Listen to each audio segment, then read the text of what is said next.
세상에는 두 종류의 여자가 있습니다. 무너지는 여자와 무너진 자리에서 다시 일어서는 여자. 그리고 오늘 제가 들려드릴 이야기의 주인공 서윤아는 두 번째 여자입니다. 하지만 처음부터 그랬던 건 아닙니다. 처음엔 그녀도 그냥 평범한 여자였습니다.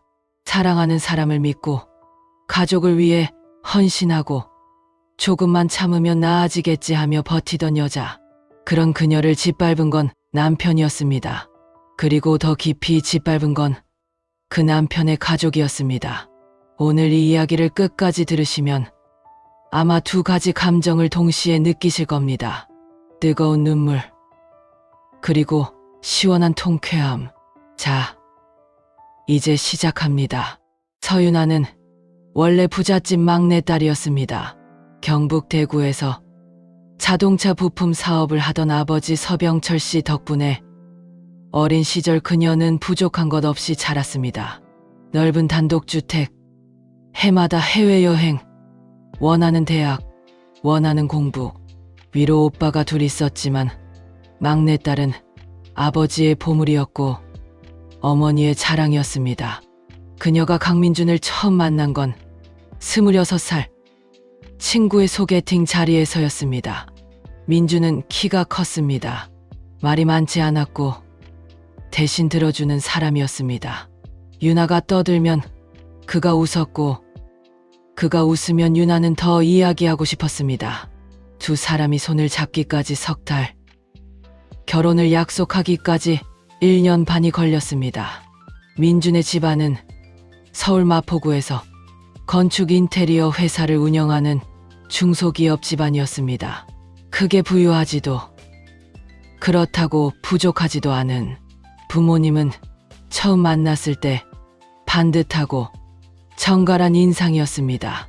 우리 민준이가 눈이 높아서 걱정이었는데 이렇게 예쁜 아가씨를 데려오다니. 시어머니 나경자 씨가 처음 그녀의 손을 잡으며 했던 말입니다. 유나는 그 말이 진심인 줄 알았습니다. 결혼식은 봄에 올렸습니다. 벚꽃이 지던 4월이었습니다. 사진 속의 그들은 행복해 보였습니다. 아니, 실제로 행복했습니다. 적어도 처음 인연은. 유나는 시댁 근처로 이사한 아파트에서 민준의 아침밥을 차렸습니다. 퇴근한 남편을 위해 저녁을 준비했고 명절엔 며칠 전부터 음식 준비를 도왔습니다. 시아버지 강태진 씨가 좋아하는 갈비찜은 직접 레시피를 배워서 만들었고 시어머니가 좋아하는 식혜는 매번 담가 갖다 드렸습니다. 주변 사람들이 말했습니다. 야, 서윤아 저 집 며느리 됐다는 거 알지? 완전 착한 며느리로 소문났다더라. 그 소문이 유나에게 돌아올 때 그녀는 부끄러우면서도 뿌듯했습니다. 잘하고 있구나.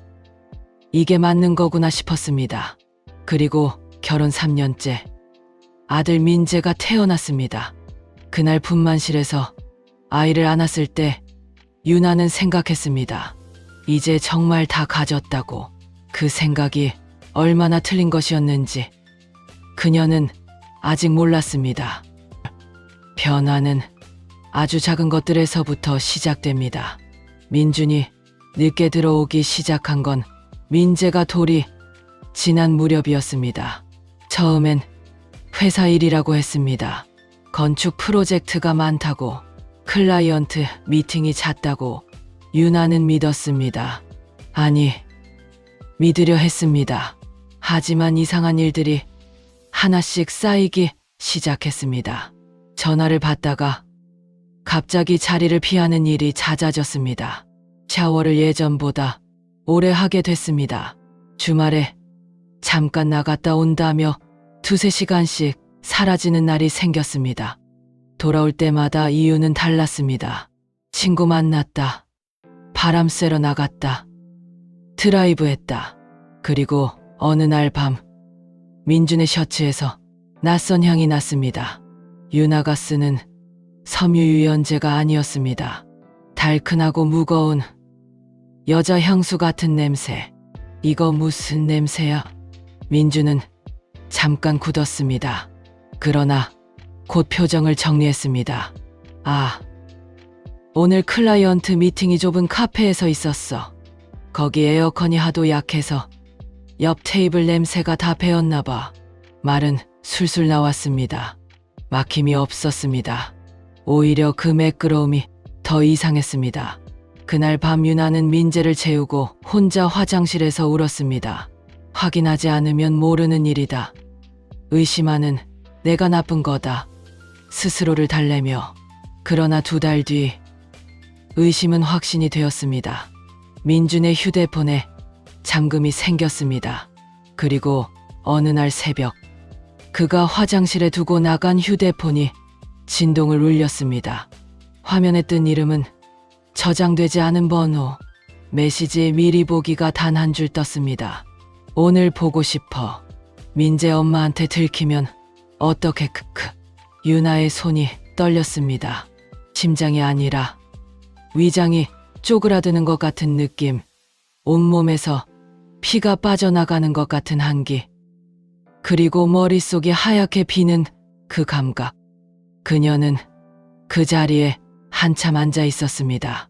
아들이 자는 방을 바라보면서 민재 엄마한테 들키면 그녀가 민재 엄마였습니다. 다음 날 아침 유나는 민준에게 화면을 보여줬습니다. 처음엔 당황한 표정, 그 다음엔 부인, 그 다음에 역공. 그걸 왜 봤어? 내 폰을 왜 뒤져? 내가 뒤진 게 아니야. 메시지가 떴어. 당신이 두고 간 거잖아. 어디서 그런 엉뚱한 상상을.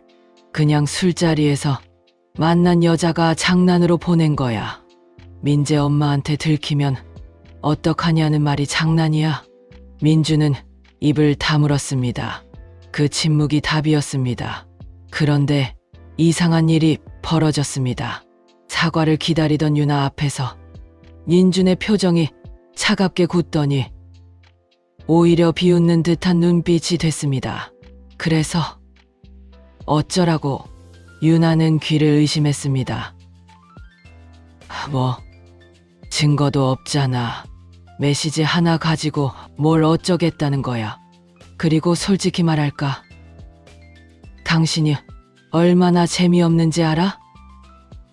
애 낳고 나서 당신 얼굴에 웃음이 있었어? 나한테 잘해준 게 있어. 그 말은 유나가 예상한 어떤 말보다도 잔인했습니다. 울음이 나오지 않았습니다. 너무 황당해서 민주는 가방을 들고 출근하며 현관에서 한마디 더 했습니다. 증거 없으면 함부로 의심하지 마. 나 그런 거 싫어. 문이 쾅 닫혔습니다. 유나는 그 자리에 한동안 서 있었습니다. 현관문을 바라보면서 방금 무슨 일이 일어난 건지 머릿속에서 정리가 되지 않았습니다. 그날 이후 민준의 태도는 완전히 달라졌습니다. 숨기려는 노력조차 하지 않았습니다. 저녁을 먹다가 진동이 오면 식탁에서 일어나 방으로 들어가 문을 잠갔습니다. 유나가 뭔가 물어보려 하면 피곤해라는 한마디로 잘라냈습니다. 주말엔 아예 외박을 했습니다. 연락도 없이. 어디 있어요? 문자를 보내면 한참 뒤 답이 왔습니다. 친구 집. 민재가 아빠 찾아요. 내일 들어가. 그게 전부였습니다. 유나는 민재를 혼자 재우면서 아이에게 아빠 이야기를 해야 할 때마다 말을 골랐습니다. 아빠 오늘 일이 많대. 내일 오신대. 민재는 아무것도 모르고 응 하고 잠들었습니다. 그 천진한 얼굴을 내려다보며 유나는 생각했습니다. 이 아이 때문에라도 내가 버텨야 한다고. 그래서 버텼습니다. 이를 악물고. 그 사이 유나의 친정 상황은 더 나빠지고 있었습니다. 아버지의 사업이 자금 압박에 시달리고 있다는 소식이 들려왔습니다. 오빠들도 각자 사정이 있었고 친정 어머니는 걱정을 숨기며 딸에게 전화할 때마다 잘 지내지?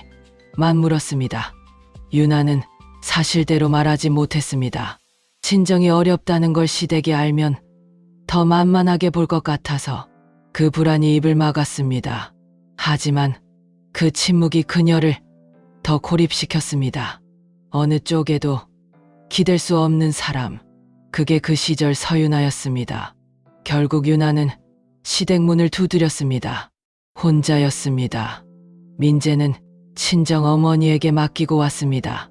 어른들이 정리해 주실 거라 생각했습니다. 시부모님이 아들에게 바로잡아 주실 거라 믿었습니다. 그 믿음 하나를 붙들고 버스를 타고 시댁 앞 골목에서 한참 서 있다가 초인종을 눌렀습니다. 나경자 씨는 소파에 앉아 차를 홀짝이고 있었습니다. 시아버지 강태진 씨는 TV를 보고 있었습니다. 평화로운 오후였습니다. 윤아는 떨리는 손으로 민준의 휴대폰 메시지 캡처본을 내밀었습니다. 나경자 씨가 화면을 보았습니다. 잠시 침묵이 흘렀습니다. 이게 민준이 여자가 있다는 거야? 네, 어머니. 저도 확신하기 싫었는데 이것 외에도 이상한 일들이 너무 많았어요. 며칠 전엔 연락도 없이 외박도 했고요. 나경자 씨가 화면을 한 번 더 들여다봤습니다. 그리고 내려놨습니다. 윤아는 그 다음 말을 기다렸습니다. 아들을 혼내는 말이든 우선 사실 확인을 해보자는 말이든 어떤 말이든 어른다운 말이 나올 거라고 믿었습니다. 그러나 돌아온 말은 달랐습니다. 윤아야, 솔직히 한번 생각해봐. 네, 민준이가 원래 그런 애가 아니야. 근데 왜 이런 일이 생겼겠어? 뭔가 이유가 있지 않겠냐고. 어머니, 그게 무슨... 아니, 내 말 끝까지 들어봐. 민재 낳고 나서 내가 민준이한테 잘해줬어? 남편한테 신경을 써줬냐고. 집에 들어오면 반겨줬어. 예쁘게 차려입고 기다렸어. 애 낳고 나서 여자들이 남편을 놓치는 게 다 그래서야. 정서적으로 채워줘야 할 걸 못 채워주니까 남자가 밖에서 헤매는 거 아니겠어. 윤아는 자신의 귀를 의심했습니다. 어머니, 제가 매일 아침밥 차리고 저녁 준비하고 민재 혼자 키우다시피 하면서 밥이야 당연한 거고. 나경자 씨가 짧게 잘랐습니다. 내가 말하는 건 그게 아니잖아. 여자가 남편 마음을 잡아야지. 그게 안 됐다는 거야. 민준이가 밖에서 채우려 한 게 그 증거 아니냐고. 강태진 씨가 TV에서 눈을 떼지 않은 채 거들었습니다. 우리 민준이가 바람기 있는 애가 아니야. 뭔가 계기가 있어서 그렇게 됐겠지. 근데 그 계기가 뭔지는 본인들이 알겠지. 계기. 남편이 바람을 피운데 계기가 필요하고 그 계기는 아내가 제공했다는 말이었습니다. 아버님, 저는 3년 동안 윤아 씨, 그리고 솔직히 말하자면 강태진 씨가 그제야 TV에서 눈을 돌렸습니다. 그 눈빛이 윤아가 알던 시아버지의 눈빛이 아니었습니다. 차갑고 계산적이었습니다. 요즘 친정 사정이 많이 어렵다면서. 그러다 보니 이쪽에서 뭘 좀 더 바라는 거 아니야? 이번 기회에 이것저것 요구하려는 건 아니지? 그 말에 윤아는 숨이 턱 막혔습니다. 친정이 어렵다는 것을 이 사람들은 알고 있었습니다. 그리고 그것을 지금 이 순간 꺼내 들었습니다. 마치 준비해둔 것처럼. 그런 거 아닙니다. 그럼 됐어. 너무 크게 생각하지 마. 부부 사이에 있을 수 있는 일이야. 민준이한테도 내가 한마디 할게. 근데 그 전에 내가 먼저 반성할 게 있으면 반성해야지. 반성. 윤아가 반성해야 한다는 말이었습니다. 3년 동안 아침밥을 차렸습니다. 시아버지 갈비찜을 배워서 만들었습니다. 시어머니 식혜를 담갔습니다. 명절마다 눈코 뜰 새 없이 일했습니다. 남편이 새벽에 들어와도 아무 말 않고 밥을 데워줬습니다. 그리고 지금 들은 말은 당신이 반성하라. 눈물이 나지 않았습니다. 오히려 눈물이 안 나는 게 더 무서웠습니다. 그녀는 조용히 일어섰습니다. 알겠습니다. 그게 전부였습니다. 집에 돌아오는 버스 안에서 유나는 창밖을 바라보았습니다. 버스가 강을 건너는 동안 햇빛이 물 위에서 반짝였습니다. 아름다운 오후였습니다. 그 아름다움이 낯설고 원망스러웠습니다. 세상은 이렇게 멀쩡한데 나는 왜 이러고 있나? 그 밤 유나는 친정 어머니에게 전화했습니다. 아무 말도 못하고 수화기를 붙잡고 울기만 했습니다. 어머니는 무슨 일인지 물었고 유나는 대충 얼버무렸습니다. 엄마, 나 좀 힘들어. 왜? 무슨 일 있어? 아니야. 그냥 피곤해서. 어머니에게 전부 털어놓으면 친정 부모가 시댁에 따지러 갈 것 같았습니다. 그러면 사이가 더 나빠지고 친정 사정이 어려운 마당에 더 힘들어질 것 같았습니다. 그 계산이 입을 막았습니다. 그래서 혼자 삼켰습니다. 그 뒤로 반년이 더 지났습니다.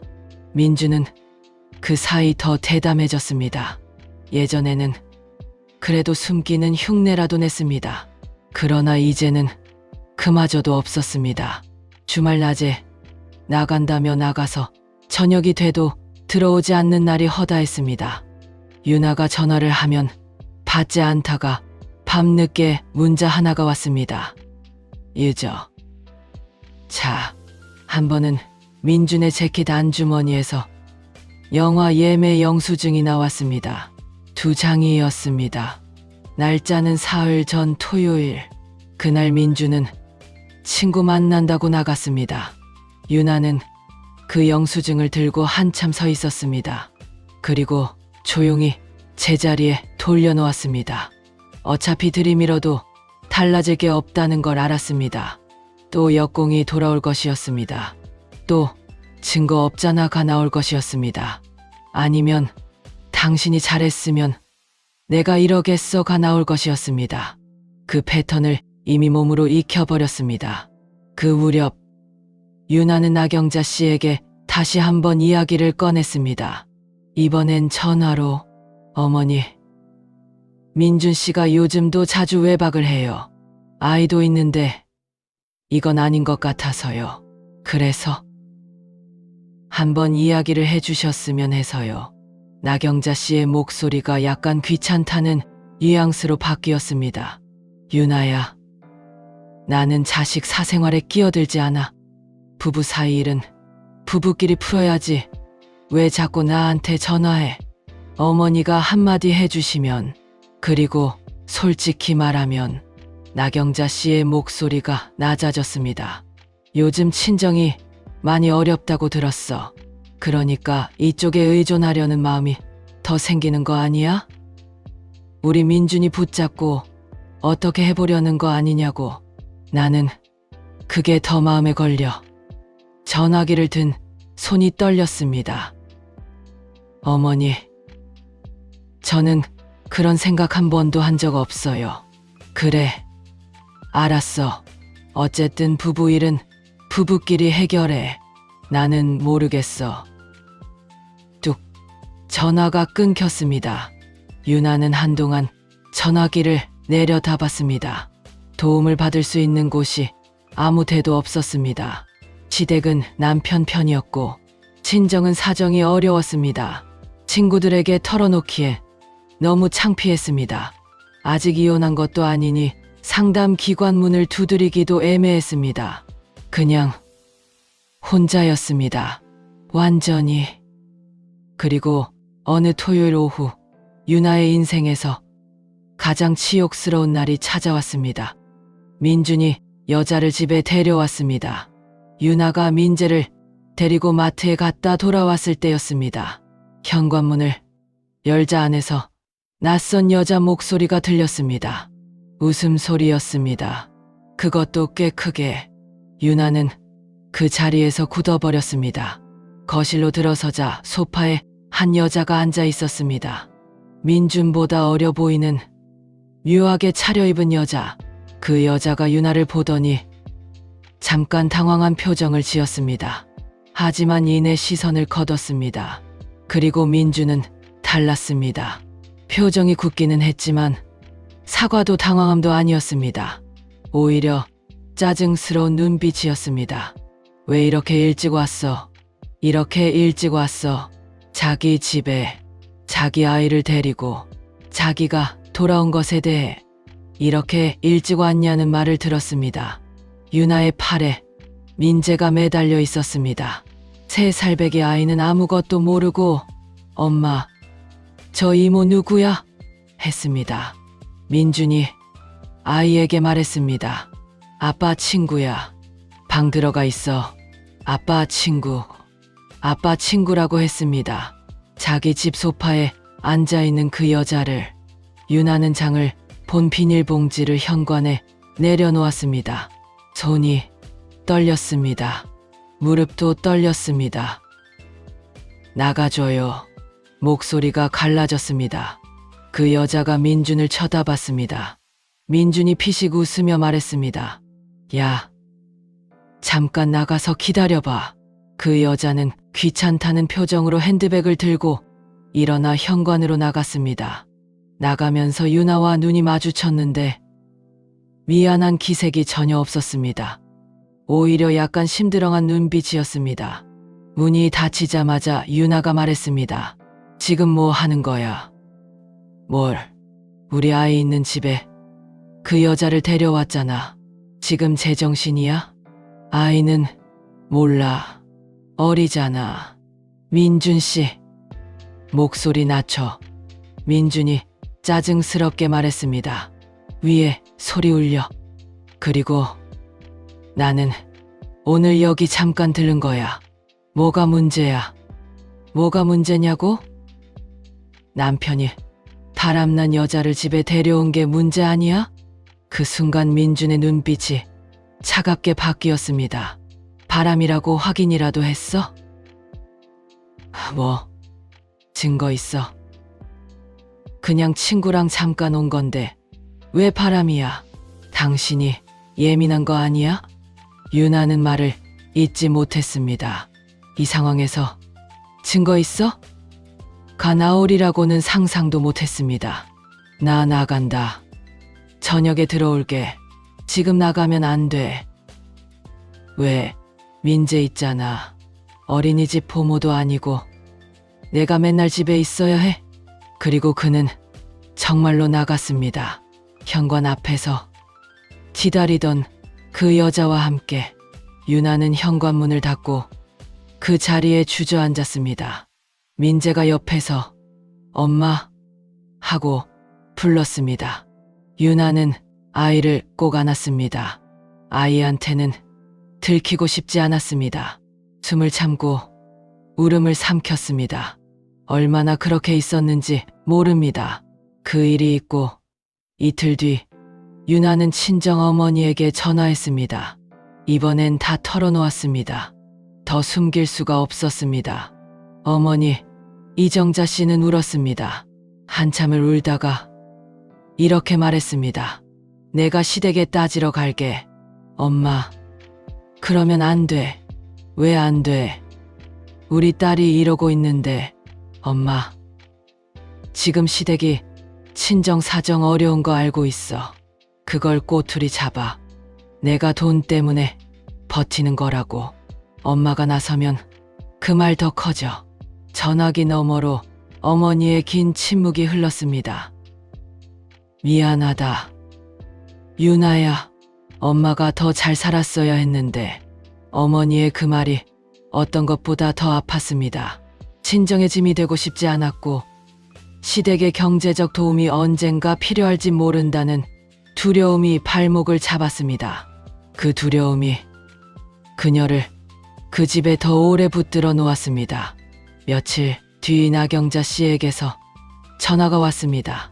그 일을 들었던 것입니다. 유나야, 그날 일 때문에 전화했어.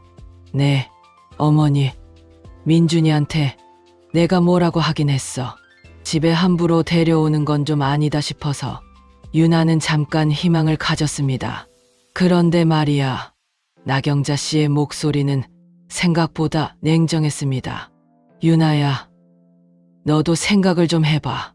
남자가 왜 밖에서 그러겠어. 집에서 충분히 대접받고 편하고 좋으면 밖을 기웃거리겠냐고. 내가 민준이 편드는 게 아니야. 근데 원인을 알아야 해결이 되잖아. 어머니, 저는 정말 최선을 다했어요. 최선이 결과로 나왔어야지. 결과가 이 모양이면 최선이 아니었던 거 아니야? 유나는 수화기를 쥔 손에 힘이 빠지는 걸 느꼈습니다. 그리고 솔직히 말할게. 친정이 어려운 거 알아. 그러니까 내가 이 집에 기댈 수밖에 없는 상황도 알아. 근데 그렇다고 해서 우리가 내 편을 다 들어줄 수는 없어. 우리도 우리 아들이 소중하니까. 우리 아들이 소중하다. 그 말을 하면서 나경자 씨의 목소리는 전혀 떨리지 않았습니다. 그러니까 부부가 알아서 해. 나는 더 이상 이 일에 끼고 싶지 않아. 뚝. 또 전화가 끊겼습니다. 유나는 그 자리에서 벽에 등을 기댔습니다. 도움을 받을 곳이 없었습니다. 시댁은 알아서 해라고 했고 친정은 어려웠습니다. 그 어디에도 그녀가 기댈 곳이 없었습니다. 그러나 그 순간 유나의 마음속에서 어떤 것이 바뀌었습니다. 슬픔 대신 다른 것이 차오르기 시작했습니다. 단단하고 차갑고 조용한 무언가. 훗날 그녀는 그게 결심이었다고 말했습니다. 이제 기댈 생각을 접어야겠다고, 혼자 가야겠다고, 그리고 반드시 이 모든 것에 대한 값을 받아내겠다고. 그 뒤로 반년이 지났습니다. 민주는 반성하는 척은 했습니다. 한 달쯤은 일찍 들어왔습니다. 잠깐은 다정하게 굴었습니다. 하지만 인간의 본질은 쉽게 바뀌지 않습니다. 2달이 지나자 다시 늦어졌고 3달이 지나자 연락이 끊기는 날이 생겼습니다. 유나는 이미 알고 있었습니다. 이 집에서의 날이 얼마 남지 않았다는 것을. 이혼 절차가 진행되는 동안 시댁은 변호사를 세웠습니다. 민준 쪽 변호사는 유나의 양육권을 철저히 막았습니다. 경제적 능력, 주거 환경, 부모 상태, 친정의 재정 상황이 낱낱이 파헤쳐졌습니다. 결국 법원은 민재의 양육권을 민준에게 인정했습니다. 유나에게는 면접교 석권만이 남았습니다. 판결이 나던 날 유나는 법원 복도에 혼자 서 있었습니다. 맞은편에서 시어머니가 민재를 안고 걸어나가고 있었습니다. 민재가 뒤를 돌아보았습니다. 엄마, 그게 전부였습니다. 민재는 더 부르지 못했고 나경자 씨가 아이 고개를 앞으로 돌렸습니다. 유나는 그 자리에 못 박힌 듯 서 있었습니다. 세상에서 가장 고요한 붕괴라는 게 있다면 그건 그날 그 복도에서 일어났습니다. 이혼 후 유나가 돌아간 곳은 친정이었습니다. 예전의 집이 아니었습니다. 예전의 넓은 단독주택 대신 경기도 외곽의 낡은 빌라. 아버지의 사업이 무너진 뒤 가족이 옮겨온 곳이었습니다. 방 3개짜리 작은 집에 아버지와 어머니가 살고 있었습니다. 어머니, 이정자 씨는 딸을 보자마자 울었습니다. 유나야, 미안하다. 엄마가 진작 데려왔어야 했는데 그때 참으라고 했던 거 용서해라. 들어와. 여기가 내 집이야. 유나는 그날 밤 어머니 방에서 어릴 때처럼 엄마 옆에 누웠습니다. 어머니는 딸의 등을 쓸어주었습니다. 한참을 그렇게 있다가 유나가 물었습니다. 엄마, 나 이제 어떻게 하면 돼? 어머니는 잠시 침묵하더니 말했습니다. 살아야지. 살다 보면 길이 보인다. 단순한 말이었습니다. 하지만 유나에게는 그 말이 닻이 되었습니다. 다음 날부터 그녀는 움직이기 시작했습니다. 유나는 집 근처 편의점 야간 알바를 구했습니다. 밤 11시부터 아침 7시까지 새벽에 혼자 카운터에 서서 드라마에 나오는 사람들처럼 울며 시간을 때운 게 아닙니다. 그녀는 계산을 했습니다. 하루 얼마, 한 달 얼마, 1년이면 얼마. 낮에는 동네 식당에서 홀서빙을 했습니다. 점심 피크타임 2시간, 저녁 피크타임 2시간, 그리고 그 사이 자투리 시간에 배달 플랫폼에 등록해서 배달도 뛰었습니다. 하루 3개의 일, 잠은 5시간도 못 자는 날이 허다했습니다. 편의점 야간 알바 첫날, 그녀는 새벽 2시에 취객 한 명에게 욕을 들었습니다. 아무 이유 없이 그냥 기분이 나쁘다고. 예전에 유나였다면 눈물이 났을 겁니다. 하지만 그날 그녀는 조용히 생각했습니다. 참아. 지금은 참을 때야. 그녀는 통장을 만들었습니다. 가족 공용 통장이 아닌 자기 이름으로만 된 통장. 그 통장에 처음 돈이 찍혔을 때의 금액은 50만 원이었습니다. 그게 전부였습니다. 하지만 매달 조금씩 숫자가 늘었습니다. 그녀는 모으는 것만 한 게 아니었습니다. 공부도 했습니다. 밤 알바 틈틈이 유통업 관련 자격증 책을 펼쳤습니다. 식당 서빙하면서 사장님 옆에서 운영 방식을 눈여겨봤습니다. 배달을 뛰면서 어느 지역에 어느 시간대에 수요가 몰리는지 몸으로 익혔습니다. 그리고 그 눈으로 그녀는 기회를 보았습니다. 배달이 폭발적으로 늘어나는 시대가 오고 있었습니다. 그런데 배달 음식의 포장재 시장은 아직 정리가 안 된 틈새가 있었습니다.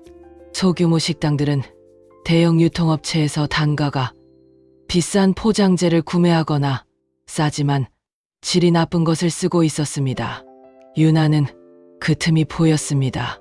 중소식당들에게 합리적인 가격에 퀄리티 있는 친환경 포장재를 공급하는 것. 2년이 지났을 때 그녀의 통장에는 3천만 원이 있었습니다. 그 돈으로 그녀는 사업자 등록을 했습니다. 처음 1년은 쉽지 않았습니다. 사무실이랄 것도 없었습니다. 친정집 작은 방에 책상 하나 놓고 거기서 견적서를 뽑고 거래처에 전화를 돌렸습니다. 아버지가 낡은 승합차를 빌려줬고 그 차로 직접 샘플을 싣고 식당 문을 두드렸습니다. 사장님, 저 포장재 납품 업체인데요. 샘플만 한번 봐주실 수 있을까요? 10번 중 9번은 문전박대였습니다. 하지만 10번 중 1번 들어주는 사장이 있었습니다. 그리고 그 한 번이 거래로 이어졌습니다. 그 거래가 소문이 났습니다. 그 소문이 다음 거래를 불러왔습니다. 유나는 사장들의 말을 들었습니다. 어떤 크기가 불편한지, 어떤 소재가 배달 중에 새는지, 어떤 디자인이 소비자에게 호감을 주는지 그 의견들을 취합해 제조사에 피드백하고 직접 개선된 제품을 들고 다시 찾아갔습니다. 그 방식이 먹혔습니다. 사업 2년 차에 매출이 처음으로 억 단위를 넘었습니다. 3년 차에는 직원이 생겼습니다. 그리고 그 무렵 민재가 스스로 엄마에게 전화하기 시작했습니다. 아빠 집이 너무 싫다고, 할머니가 너무 무섭다고, 아빠는 항상 없다고, 그 여자가 아직도 있다고. 민주는 이혼 후에도 그 여자와 관계를 이어가고 있었습니다. 아이가 보는 앞에서도 개의치 않았습니다. 민재의 전화를 받을 때마다 유나는 이를 악물었습니다. 반드시 데려오겠다. 이혼한 지 5년이 지났습니다. 서유나의 회사 에코팩 솔루션은 이제 배달 포장재 시장에서 무시 못할 이름이 되어 있었습니다. 직원 30명, 연매출 80억. 그리고 그 무렵 유나의 귀에 소식이 들어왔습니다. 강태건설이 심각한 자금난에 빠졌다는 것이었습니다. 예상된 일이었습니다. 강태건설은 경영 방식이 구식이었고 민주는 경영에 참여했지만 실력이 따르지 않았습니다. 발주처와 계약 분쟁이 생겼고 일부 현장에서 부실 시공 문제가 터졌습니다. 자금 흐름이 꼬이기 시작하자 하청업체들이 이탈했고 은행 대출도 어려워졌습니다. 누군가 말했습니다. 에코팩 솔루션 대표가 예전에 강 사장네 며느리였다던데요. 그 말이 강태진 씨의 귀에 들어갔을 때 그는 한참 침묵했다고 합니다. 어느 봄날 오후 유나의 회사 로비에 낯익은 두 사람이 들어섰습니다. 강태진, 나경자, 5년 만이었습니다. 강태진 씨는 머리가 많이 새었고 얼굴에 주름이 깊어졌습니다. 나경자 씨는 예전에 그 당당함이 없었습니다.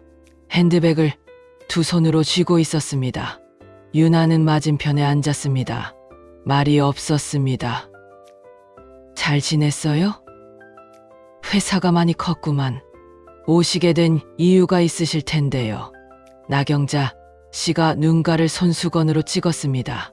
유나야, 우리가 그때 잘못했어. 민준이를 너무 감쌌어. 그건 인정해. 유나는 아무 말도 하지 않았습니다. 지금 회사가 좀 많이 어려워. 내가 도와줄 수 있으면 우리가 부탁 한 번만 하면 안 되겠냐. 그리고 나경자 씨는 낮고 떨리는 목소리로 말을 이었습니다. 민재도 이제 엄마한테 가고 싶다고 해. 많이 울어. 우리도 억지로 잡고 있을 수는 없을 것 같아서. 그 말에 유나의 심장이 한번 크게 뛰었습니다. 그러나 표정은 흔들리지 않았습니다. 민재를 저한테 보내주시면 도움을 드리겠습니다. 딱 그 한마디였습니다. 양육권을 저한테 완전히 넘겨주세요. 법적으로 민준 씨의 동에 포함해서요. 그게 먼저입니다. 사흘 뒤 민준이 왔습니다. 그는 5년 전보다 더 초라해 보였습니다.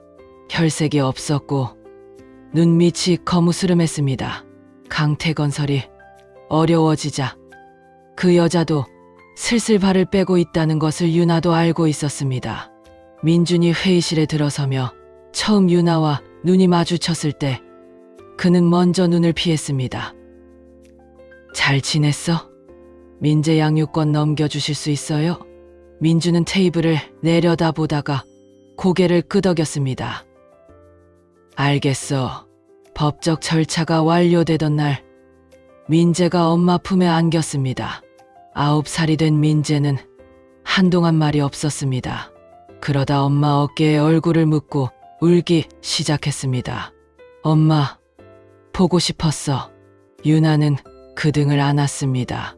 이번엔 소리 없이 울지 않았습니다. 아이 앞에서 처음으로 소리 내어 울었습니다. 엄마도 보고 싶었어. 미안해. 민재야. 그러나 유나의 계획은 처음부터 단순한 도움이 아니었습니다. 민재를 데려오는 순간부터 이미 알고 있었습니다. 강태건설은 살아날 수 없다는 것을. 그녀가 에코팩 솔루션을 키우는 동안 한쪽으로는 강태건설의 내부를 조금씩 들여다보고 있었습니다. 유나가 파악한 강태건설의 실상은 처참했습니다. 부실 시공이 한두 군데가 아니었습니다. 하청업체에게 대금을 미지급한 채 계약을 강제 종료한 사례도 있었습니다. 그리고 발주처로부터 받은 공사비 중 일부를 법인이 아닌 개인 통장으로 빼돌린 정황도 있었습니다. 유나는 그것들을 차근차근 정리해뒀습니다. 에코팩 솔루션의 자금 지원은 최소한으로만 했습니다. 당장 부도가 나지 않을 만큼, 하지만 회사가 살아날 만큼은 아닌 숨만 붙어있는 상태로 두었습니다. 그러는 사이 하청업체들의 미지급 소송이 터지기 시작했습니다. 부실 시공건으로 건축주들이 민사소송을 걸었습니다. 세무조사 관련 첩보가 돌아다녔습니다.